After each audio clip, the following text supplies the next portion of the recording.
This is about the Bonk. So I had a buddy from Ohio who was another big stupid farm boy like me who used to play football. And we both probably were on concussion protocol. That's important for later in the story. So he's retarded. Well, I'm half. I can say that.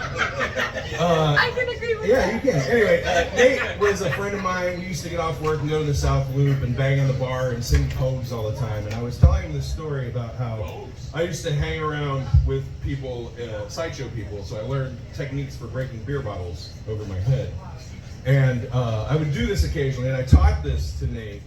And Nate worked at this shitty little bar on Navy Pier in the nexus of evil. Every city has it. It's called Dick's Last Resort. Are you guys familiar with that? Yes! So it's not like Ed DeBevick's, but the bartenders are supposed to be obnoxious, right? Supposed to be. Supposed to be, right.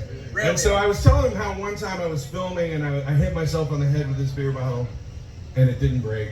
And I was like, oh, I must not hit myself hard enough. And I did it again and it didn't break. And I did it again, and I was like, oh, this bottle, and the bottom fell out. So I was like, there's some danger to this. Anyway, so Nate was like, I'm really excited to do this, and he was hanging out at Dick's one time, and he was breaking the beer bottles, and he came in the next week, he's like, man, I'm making so much money, the tables fucking love this shit, but Nate had a fucking shaved head, right?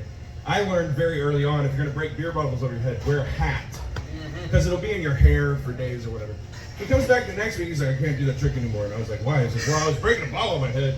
And then the people at the table, their eyes got huge. And I was like, what the fuck is going on? He's like, I felt it. And I had a scalp wound. And I was fucking blood pouring out. And so I can't do the bonk anymore. But Christine, I will clean this up. I know you guys definitely want to see it. So that's the